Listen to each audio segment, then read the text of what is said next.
Just a couple of quick final thoughts before we open it up. Lest you think somehow this is a kind of academic exercise. If the comment that I just read at the beginning from a State Department official in today's Weekly Standard blog isn't topical enough, yesterday, the Homeland Security Advisor to the President of the United States found himself in the awkward position of standing up for the New York Police Department, who has been subjected to intense criticism from these Muslim Brotherhood front organizations that are now deeply insinuated to, and in some cases actually in, our government.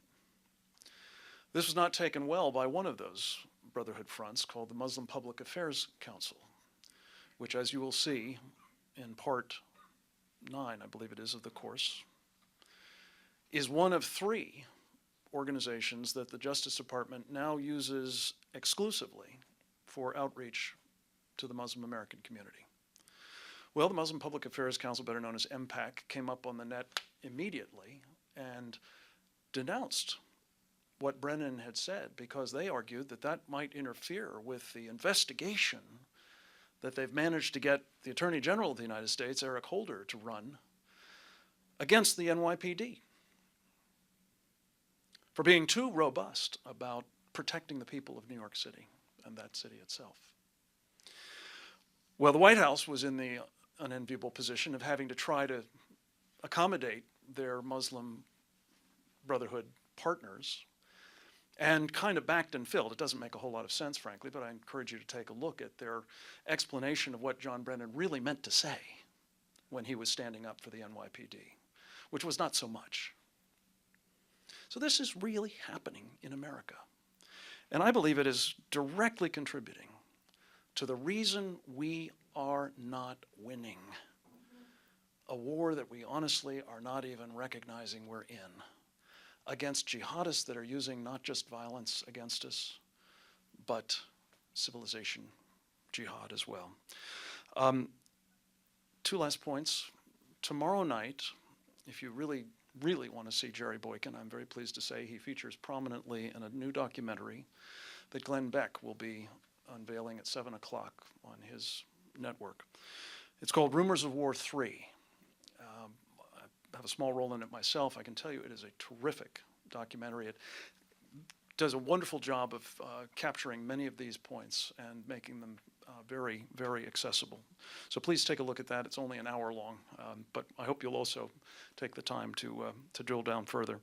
And finally, let me just say, I think what really cries out for action from what we present here, and what I hope you will look for at MuslimBrotherhoodInAmerica.com, is both action on the part of Americans along the lines we talked about, as individuals, as members of organizations, and as a nation.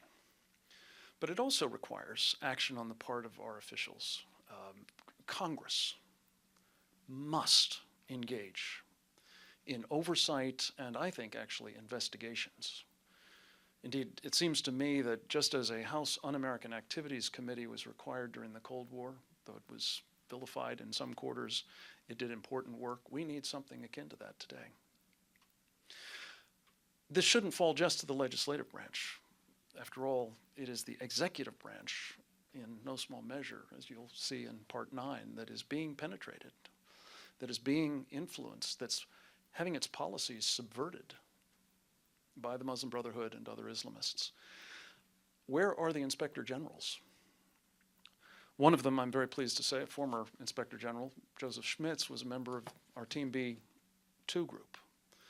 You'll see him in the film talking about the fact that when he was in office, he asked officially whether it wouldn't be a good idea to look at the people who were being given the authority to credential chaplains for the United States military, one of whom you saw, bookended by President Clinton and Vice President Gore, Abdurrahman Alamoudi, now serving time in Supermax.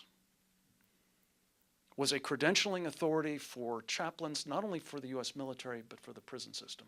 And while he is himself in prison, those chaplains, I believe, are still in place, which raises some thorny questions, needless to say. He asked some of those questions, not only back in, I think, 2004, but more recently, in this second case of Senator Dianne Feinstein. To date, nothing's been done. So IGs should be engaged. That's, I think, why they're there in part, is to take a hard, independent look at the kinds of problems that we're identifying within agency after agency. And finally, as appropriate, there should be prosecutions. It is a federal crime on the books, not often enforced. If you know or have reason to know that seditious activity is underway, that is a felony offense. Hard looks should be taken at whether there are people who should know, or perhaps even do know, that seditious activity is underway inside our government today.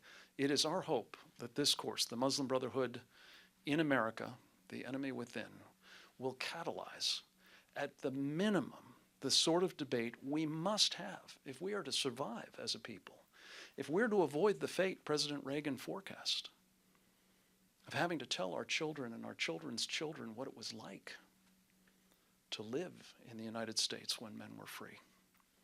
We're going to have to get, I think, our hands around the civilization jihad, the people who are perpetrating it, and the people who are enabling it.